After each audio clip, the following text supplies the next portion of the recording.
Student, আশা করি তোমরা সবাই ভালো আছো। আমি এর আগের দিন একটা তোমাদেরকে প্রবলেম দিয়েছিলাম, আশা করি সেটা করেছো।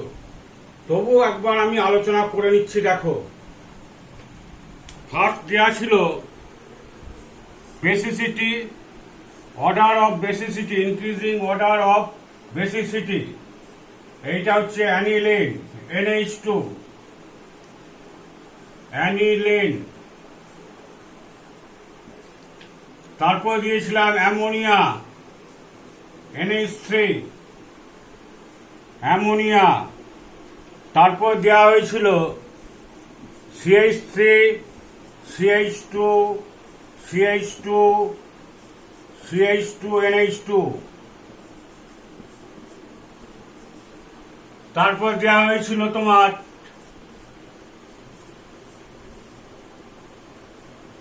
NH2। এই প্রবলেমগুলো দেওয়া হয়েছে। এইটা হচ্ছে অ্যামোনিয়া,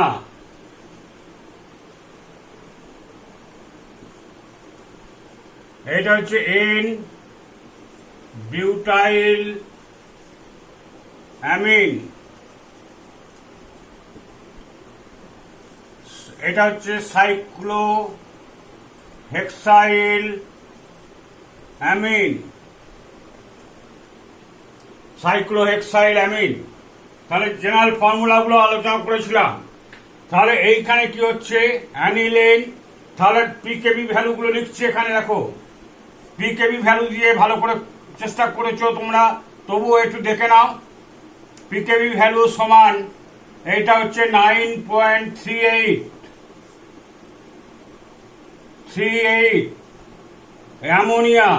অ্যামোনিয়া পিকেবি ভ্যালু 4.75। এইটা পিকেবি ভ্যালু। N-বিউটাইল অ্যামিনের পিকেবি ভ্যালু সমান 3.4। আর এইটা হচ্ছে পিকেবি ভ্যালু 3.32। আমরা জানি পিকেবি ভ্যালু যার যত কম তার তত বেসিসিটি বেশি। এবার আলোচনা করছি। দেখো, তাহলে এইটা পরপর অনুযায়ী সাজানো আছে। এটা ছোট থেকে বড় হিসেবেই সাজানো আছে, অ্যাসেন্ডিং অর্ডারে সাজানো আছে। তাহলে এইটা লেস দেন এইটা। তাহলে এইটা করছে কি, এই লোন পেয়ার ইনভলভ আছে কার সঙ্গে, কনজুগেশনে ইনভলভ আছে। তাহলে কি করছে, ডিলোকালাইজেশন হচ্ছে, এইভাবে ছড়িয়ে যাচ্ছে, স্প্রেড করছে, এইভাবে ছড়িয়ে যাচ্ছে। স্প্রেড করার ফলে কি হচ্ছে, নট অ্যাভেলেবেল ফর প্রোটনেশন, নাইট্রোজেনে মাথা ইলেকট্রন যুগল থাকছে না, এটা ডিলোকালাইজড হয়ে যাচ্ছে থ্রু পাই বন্ধন বন্ড বা পাই ইলেকট্রন দিয়ে ডিলোকালাইজড হয়ে যাওয়ার ফলে এটা ছড়িয়ে যাচ্ছে বেঞ্জিন রিং এর মধ্যে। তারপর আছে অ্যামোনিয়া, NH3। অ্যামোনিয়া কি করে, অ্যামোনিয়া সহজে এটা ইলেকট্রন যুগল থাকার জন্য NH3 যখন জলের সঙ্গে বিক্রিয়া করে, H2O জলের সঙ্গে বিক্রিয়া করলে কি করে, NH4OH তৈরি করে। NH4OH কিভাবে হয়,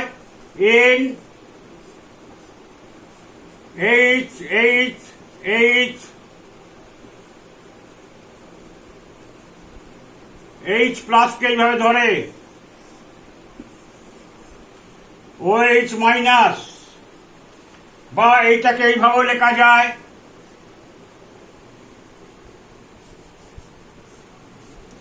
H H H। এই H টোটালটার উপরে ব্র্যাকেট দিলাম, প্লাস OH মাইনাস। এটা ডেটিভ বন্ড বা কোঅর্ডিনেট বন্ড। এটা হচ্ছে কোঅর্ডিনেট বন্ড, যে ইলেকট্রন যুগল দিয়ে যে বন্ধন তৈরি হয় সেটাকে বলা হয় coordinate bond or dative bond. Dative bond বলা হয়ে থাকে, কোঅর্ডিনেট বন্ড বা ডেটিভ বন্ড বলা হয়ে থাকে। এবার হচ্ছে এইটা দেখো CH3, CH2, এটা সংক্ষেপে লিখলে কি হবে, C4 কটা, 4টে, 3 আর 2 5, 6 7 8 9, H9 NH2। এইটা কি আছে, প্লাস আই এফেক্ট থাকার জন্য, এটা প্লাস আই এফেক্ট আছে। আই এফেক্ট থাকার জন্য কি হচ্ছে, বা হাইপার কনজুগেশন এফেক্টও আছে। আই এফেক্ট থাকার জন্য এটা ইলেকট্রন যুগলের ডেনসিটিকে পুশ করছে। এটা কি এফেক্ট আছে ভালো করে বুঝবে, plus I effect. Effect plus I effect হচ্ছে ইলেকট্রন ডোনেট করে, তার ফলে মাথায় কি হচ্ছে, ইলেকট্রন ডেনসিটি বেড়ে যাচ্ছে। তাই জন্য এপিকেবি ভ্যালু হচ্ছে 3.4। এর তুলনায় অ্যামোনিয়ার তুলনায় এটা বেশি। যেহেতু তফাৎটা কোথায়, এখানে এইচ আছে, এখানে বিউটাইল গ্রুপটা আছে। C4H9 হচ্ছে বিউটাইল, এই যে লিখেছিলাম N butyl amine butyl group থাকার জন্য ইলেকট্রন ডেনসিটি বেশি হয়ে যাচ্ছে। সো ইজিলি প্রোটনেশন হেয়ার, এখানে প্রোটনেশনটা সহজভাবে হয়ে যাচ্ছে। এখানে দেখো সাইক্লোহেক্সাইল অ্যামিন, এখানে টোটালটা দেখো, এখানে কি হচ্ছে, এখানে ইলেকট্রন ডেনসিটি, ইলেকট্রন পুশ করার ক্ষমতা আছে, কারণ large number of hyper conjugation effect. এখানে কি আছে, large number of hyper conjugation effect থাকার জন্য প্লাস সাইক্লোহেক্সাইল গ্রুপটা ডোনেটিং গ্রুপ। এটা একটা অ্যালিফেটিক অ্যামিন, এটা একটা অ্যালিফেটিক অ্যামিন, সাইক্লোহেক্সাইল অ্যামিন। এটা কিন্তু অ্যালিফেটিক অ্যামিন, নট অ্যারোমেটিক, কারণ এখানে কি হচ্ছে, ডবল বন্ড কোনো নেই, ডবল বন্ড বা হুকের রুলকে এখানে ওবে করে না। তাই জন্য একটা একটা অ্যালিফেটিক অ্যামিন। সেই জন্য ঠিক আছে, তাহলে এটা 4টে বুঝিয়ে দিলাম, ভালো করে দেখো, দেখে নেবে, ভালো করে বুঝে নেবে। তোমরা বুঝেছো, তবু একবার ভালো করে বুঝে নাও। এরপর আসছি আমরা properties of aniline. Properties of aniline.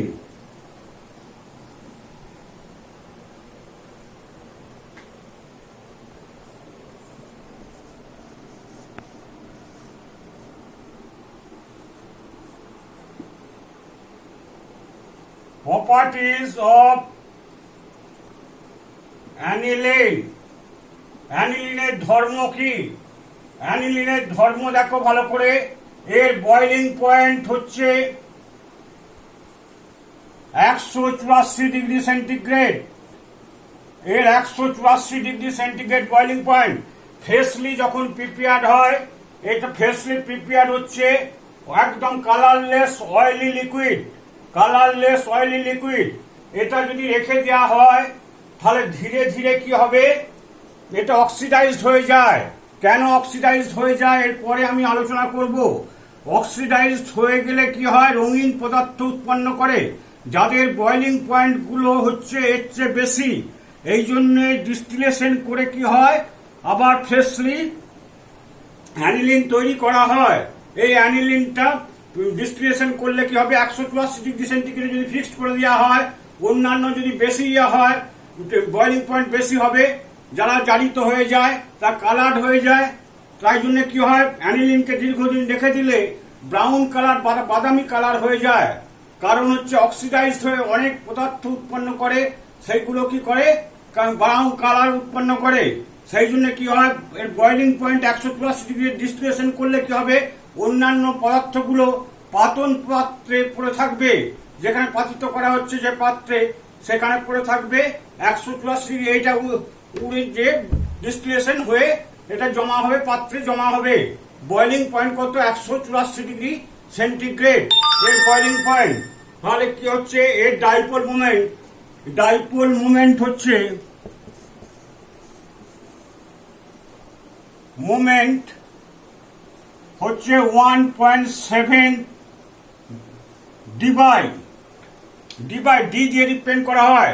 1.7 ডিভাই dipole moment. Moment হচ্ছে 1.7। কেন হচ্ছে এটা ভালো করে দেখো একটু। 1 ডাইপোল মোমেন্টের এ কি হচ্ছে, অ্যানিলিন জলে দ্রবীভূত হয় না, অ্যানিলিন ইথার অ্যালকোহল বেনজিনে দ্রবীভূত হয়। অ্যানিলিন জলের সঙ্গে হাইড্রোজেন বন্ধন করতে পারে না, কিন্তু অ্যালিফ্যাটিক অ্যামিন মিথাইল অ্যামিন কিন্তু তৈরি করতে পারে। তাই জন্য মিথাইল অ্যামিন জলের সঙ্গে মিশে যায়। এবার দেখো ভালো করে, অ্যানিলিন কিন্তু জলের সঙ্গে মেশে না কেন? অ্যানিলিন জলের সঙ্গে হাইড্রোজেন বন্ধন তৈরি করতে পারে না, তাই জন্যে জলের সঙ্গে অ্যানিলিন মেশে না। তবে ডাইপোল মোমেন্ট কেন 1.7 হচ্ছে সেটা দেখো।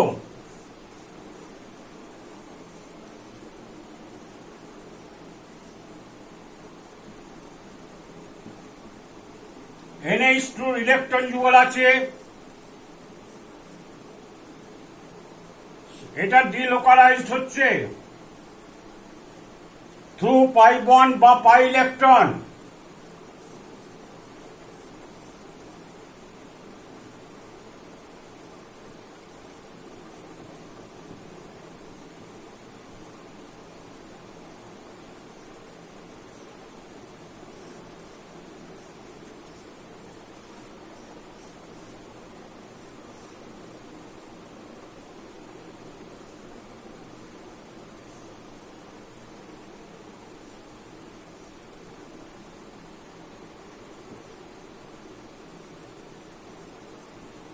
লক্ষ্য করবে ভালো করে।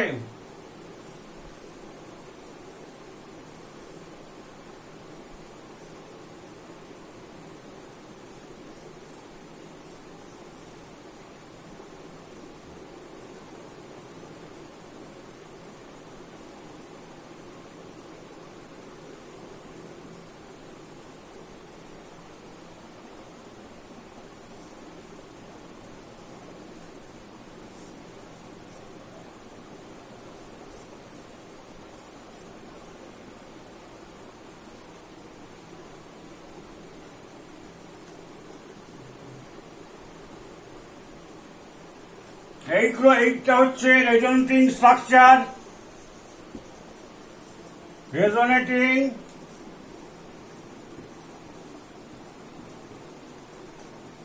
Structure of aniline. এবার রেজোনেন্স হাইব্রিডের স্ট্রাকচারটা আঁকছি দেখো।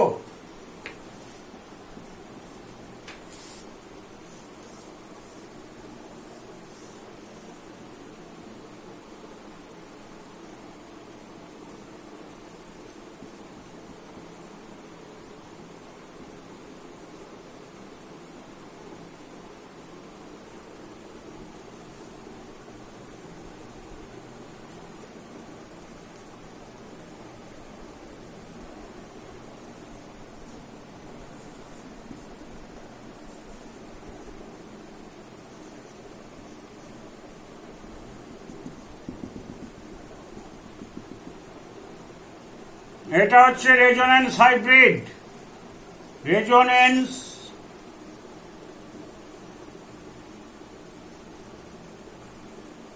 Hybrid structure. এইখানে দেখো, এইখানে ডেল মাইনাস করলাম কেন?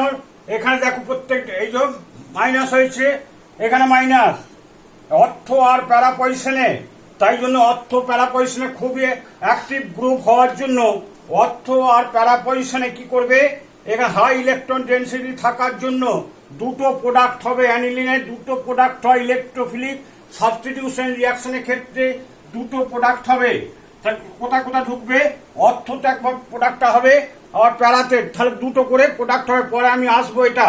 তাহলে এইটা হচ্ছে রেজোনেন্স ডাইপোল মোমেন্ট। তাহলে কি ভাবে ক্রিয়া করবে? ডাইপোল মোমেন্টটা ক্রিয়া করবে দেখো,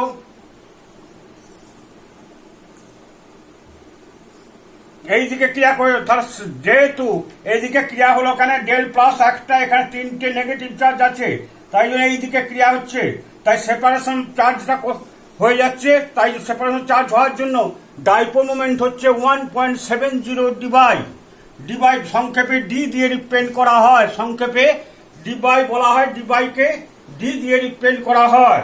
এটা হচ্ছে রেজোনেটিং স্ট্রাকচার, হলো রেজোনেটিং স্ট্রাকচার অফ অ্যানিলিন। টোটালটা ভালো করে প্র্যাকটিস করবে, কিন্তু বারবার প্র্যাকটিস করবে। এরপর আসছি আমরা, এবার জলের সঙ্গে এ দ্রবীভূত হয় না, জলের সঙ্গে কি করে? জলের সঙ্গে অ্যানিলিন দ্রবীভূত হয় না, কারণ জলের সঙ্গে মনে রাখবে হাইড্রোজেন বন্ধন তৈরি করতে পারে না। মিথাইল অ্যামিন সংকেত কি? CH3NH2। মিথাইল অ্যামিন জল লিখছে এখানে, দেখো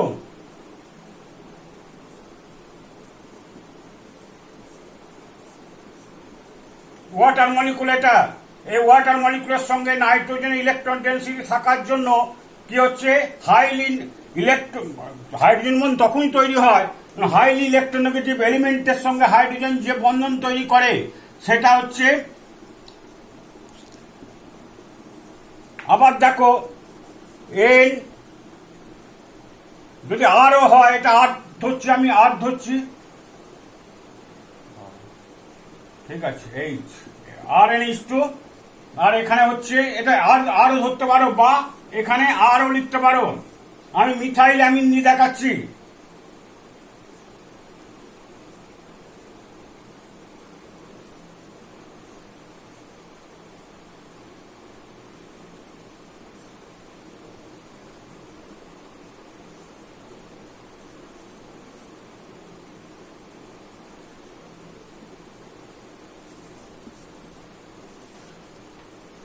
মিথাইল অ্যামিন এই CH3NH2, বা এখানে আর দিয়েও রিপ্রেজেন্ট করতে পারে, এটাকে আর দিয়েও অ্যালকিল গ্রুপ আর দিয়েও রিপ্রেজেন্ট করা যায়। এইভাবে হাইড্রোজেন বন্ধন এই অক্সিজেনের সঙ্গে হাইড্রোজেন বন্ধন তৈরি করতে পারে। আবার ঘুরিয়ে লিখলে নাইট্রোজেনের সঙ্গেও নাইট্রোজেন আবার হাইড্রোজেনের সঙ্গেও করতে পারে, এইভাবেও করতে পারে। এগুলো সব হাইড্রোজেন বন্ধন, এগুলো বলা হচ্ছে হাইড্রোজেন বন্ধন intramolecular hydrogen bond. Hydrogen intermolecular intra হচ্ছে একই মলিকুলের মধ্যে, এটা হচ্ছে ইন্টারমলিকুলার হাইড্রোজেন বন্ড। এটা ইন্টারমলিকুলার হাইড্রোজেন বন্ড। যখন অণুগুলোর মধ্যে হাইড্রোজেন বন্ধন হয়, এখানে আর এর মান আর বলছে কার্বন পরমাণুর সংখ্যা, যদি কার্বন পরমাণুর সংখ্যা গ্রেটার দেন 6 হয়, কার্বন পরমাণুর সংখ্যা, এটা কার্বন পরমাণু নাম্বার অফ কার্বন অ্যাটম, যদি এখানে কার্বন অ্যাটমের সংখ্যা যদি 6-এর বেশি, আর অ্যালকিল 6-এর বেশি হলে কিন্তু জলে দ্রবীভূত হয় না।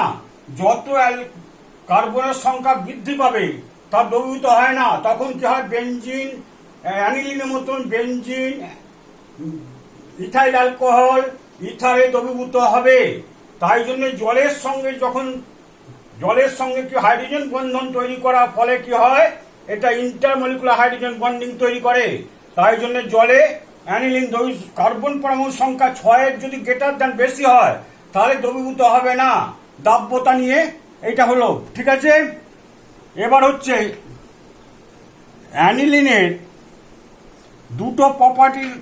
অ্যানিলিনের দেখো ভালো করে, অ্যানিলিন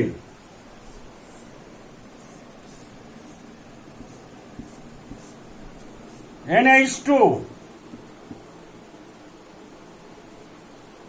অ্যানিলিনের ইলেকট্রন যুগল থাকার ফলে কি হচ্ছে, ডেনসিটি কোথায় কোথায় বৃদ্ধি পায়, ডেনসিটি বৃদ্ধি পায়। এইখানে ডেনসিটি বৃদ্ধি পাবে দেখিয়েছিলাম, এখানে ডেল মাইনাস। তাহলে যখন ইলেকট্রোফিলিক, কেন এটা প্লাস আর এফেক্টের জন্য, প্লাস আর এফেক্ট মানে রেজোনেন্স এফেক্টের জন্য দু জায়গায় ডেনসিটি বৃদ্ধি পাচ্ছে। এটা অর্থ পজিশন,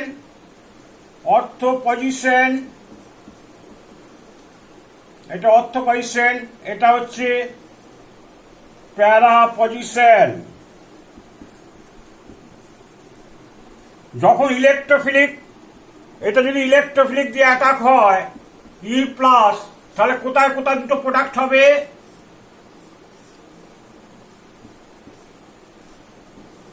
NH2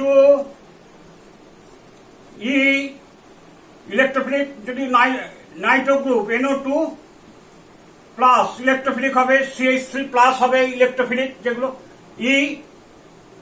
এইখানে হতে পারে প্লাস, আরেকটা প্রোডাক্ট হবে কোথায়,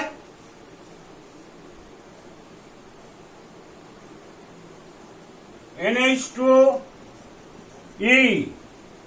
এই দুটো প্রোডাক্ট এখানে কিন্তু পাওয়া যাবে, একটা অর্থতে ঢুকবে, আর এ সব সময় এখানে NH2 গ্রুপটা হচ্ছে সব সময় কি হচ্ছে, খুব অ্যাক্টিভ গ্রুপ, এই জন্য ইলেকট্রন যুগল থাকার জন্য আরো অ্যাক্টিভ হয়ে গেছে। সেই জন্য কি অর্থ আর এগুলো এর আগে স্ট্রাকচারটা আমি এঁকেছিলাম, রেজোনেটিং স্ট্রাকচার অ্যানিলিন, সেইটা দেখেছো। NH2 ডোনেট করলে কি হবে, NH2 ইলেকট্রন যুগল ডোনেট করলে ডিলোকালাইজের মাধ্যমে অর্থ আর প্যারা পজিশনে কেউ ইলেকট্রন ডেন্সিটি খুব বেড়ে যাবে। তাই জন্য ইলেকট্রোফিলিক অ্যাটাক কোথায় হবে, অর্থতে হবে, আর দুটো করে কিন্তু প্রোডাক্ট পাওয়া যাবে, এটা কিন্তু মনে রাখবে।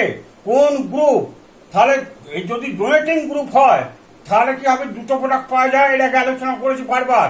আর যদি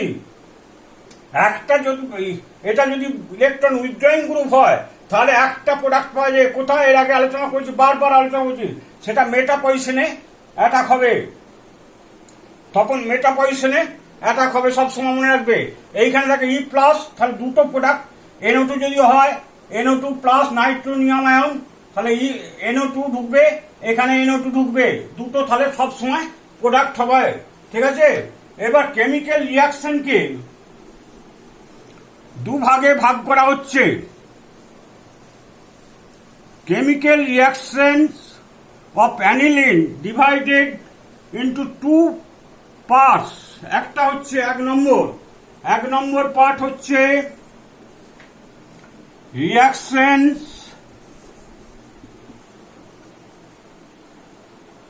of NH2 group,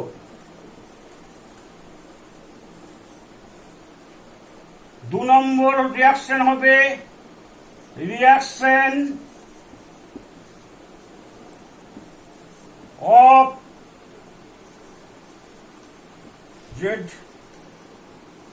benzene ring, benzene ring এ রিয়াকশনস অফ বেঞ্জিন রিং আর রিয়াকশনস অফ অ্যামিনো গ্রুপ, আমরা এটা নিয়ে আলোচনা করব। রিয়াকশনস অফ অ্যামিনো গ্রুপ, এইটা নিয়ে আমরা রিয়াকশন গুলো দু একটা লিখছি, দেখো, ঠিক আছে। ফার্স্টে 1 নম্বর রিয়াকশন দেখো, aniline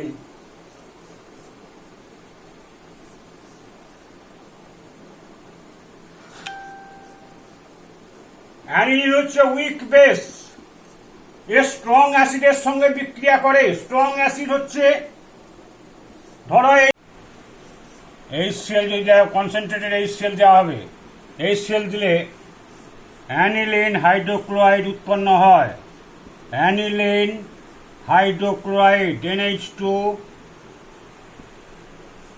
HCl, aniline hydrochloride, aniline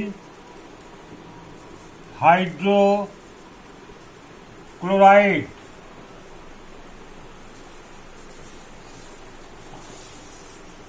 aniline hydrochloride, বা এইটাও লিখতে পারো অর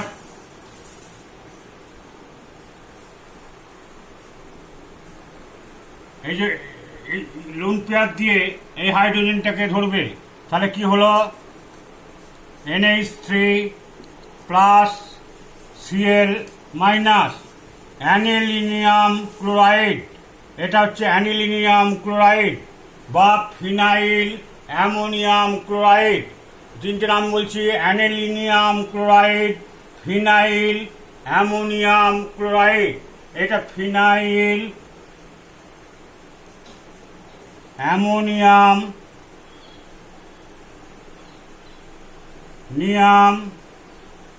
ক্লোরাইড,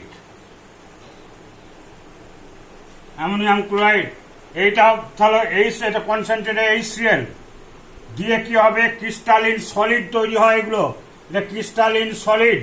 আবার এরই 2 নম্বর, এটা যদি A হয়, আর একটা B দিয়ে উদাহরণ দিচ্ছি, দেখো, একটা অ্যাসিড C6H5NH2, এটাও অ্যানিলিন, অ্যানিলের সঙ্গে H2SO4, H2SO4 দেওয়া হচ্ছে, কনসেন্ট্রেটেড H2SO4, সি দিয়ে রিপ্রেজেন্ট করলাম, কনসেন্ট্রেটেড H2SO4 দিলে কি হবে,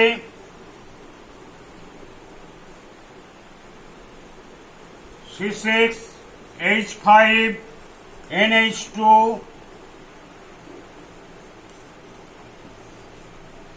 হোল টু H2SO4, এটা লিখতে পারা যায়। তাহলে এটার নাম কি হবে, এটার নাম হবে অ্যানিলিন সালফেট, অ্যানিলিন সালফেট, বা এটাও লেখা যায় C6H5NH3 প্লাস হোল টু করলে SO4 মাইনাস মাইনাস, তাহলে অ্যানিলিনিয়াম সালফেট। অ্যানিলিনিয়াম কোন গ্রুপটা, এটা অ্যানিলিনিয়াম, অ্যানিলিনিয়াম, অ্যানিলিনিয়াম, দেখো দেখে নাও, অ্যানিলিনিয়াম ANI, অ্যানিলিনিয়াম, নিয়াম সালফেট PHATE, সালফেট SULPHATE, এটা ই, সালফেট। এইগুলো কি হয়, দুটোই কিন্তু ক্রিস্টালিন সলিড। এটা phenyl ammonium chloride, aniline hydrochloride বলতে পারো। এটা এখানে কি হচ্ছে, এরা উইক বেস, এটা হচ্ছে উইক বেস, স্ট্রং অ্যাসিডের সঙ্গে বিক্রিয়া করে ক্রিস্টালিন সলিড তৈরি করে, ক্রিস্টাল তৈরি করে, সলিড দুটোই করে থাকে। এটা হচ্ছে aniline plus concentrated H2SO4, aniline sulphate বা অ্যানিলিনিয়াম, কোনটা গ্রুপটা, অ্যানিলিনিয়াম সালফেট, এটা তৈরি হয়ে থাকে। এবার দেখো এইটা থেকে যদি এইগুলো থেকে আমি অ্যানিলিন লিবারেটেড করতে চাই, এই সল্ট থেকে কি দেওয়া হবে, এইখানটা HCl থেকে সরাবার জন্য আমি কি করব, এক্সেস কি দেওয়া হবে, NaOH সোডিয়াম হাইড্রোক্সাইড দিয়ে হাইড্রোলিসিস করব। তাহলে দেখো ওইটা দেখিয়ে দিই একটু,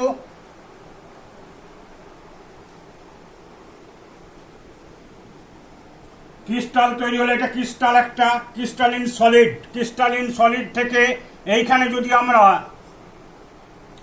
অ্যাকুয়াস NaOH এক্সেস, NaOH দেওয়া হয়, এক্সেস যদি দেওয়া হয়, এটা হচ্ছে এক্সেস,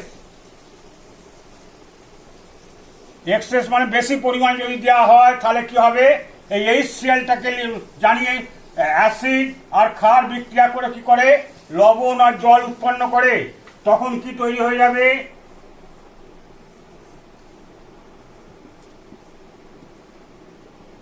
অ্যানিলিন বেরিয়ে গেল, aniline plus NaCl plus H2O, এইটা তৈরি হয়ে যাবে। তাহলে অ্যানিলিন ওইখান থেকে ডিজলভ হলো কোথায়, অ্যাকুয়াস NaOH দিয়ে হাইড্রোলিসিস করলে এক্সেস দিয়ে, তাহলে কি হলো, আমার অ্যানিলিন এখানে পাওয়া গেল, বিশুদ্ধ অ্যানিলিন। এইবার স্টিম পাতনের সাহায্যে এটা বার করে নেওয়া যাবে। তাহলে এর বয়লিং পয়েন্ট কত বলেছিলাম, 184 ডিগ্রি সেন্টিগ্রেড। তাহলে এই বিক্রিয়াটা রিয়াকশন অফ অ্যামিনো গ্রুপের আমি তাহলে এ দিয়েছি, আর একটা করলাম বি করেছি, দুটো বিক্রিয়া দেখিয়েছি, সেটা শুধু অ্যাসিডের সঙ্গে বিক্রিয়া, বাদ বাকি বিক্রিয়াগুলো এর পরের দিন করব। এবার তোমরা এই চ্যাপ্টারটাকে বলা হচ্ছে খুব ইম্পর্টেন্ট চ্যাপ্টার, খুব ভালো করে খুব লিখবে, বারবার প্র্যাকটিস করবে, প্র্যাকটিস না করলে ভুল হয়ে যাবে। তাই জন্য তোমরা বারবার প্র্যাকটিস করে এইটা অগ্রসর করবে, ভালো করে মন দিয়ে পড়াশোনা করবে। বারবার আমি বলেছি, বেঞ্জিন রিংয়ে দেখা যায় রিংকে ঘোরানো, অ্যানিলিনের যে আমি লোন পেয়ার দিয়ে, এই যে লোন পেয়ার দিয়ে যে বেঞ্জিন রিংটা ঘোরানো হচ্ছে, এই অ্যানিলিনের বেঞ্জিন রিংটাকে স্ট্রাকচারের অর্থ প্যারা ওরিয়েন্টেশন দেখানো হচ্ছে। এগুলো ভালো করে প্র্যাকটিস করবে, বুঝে বুঝে পড়বে, তাহলেই ভালো করে বুঝতে পারবে। ঠিক আছে, আজকে এর মতন থাক, আজকের মতন থাক।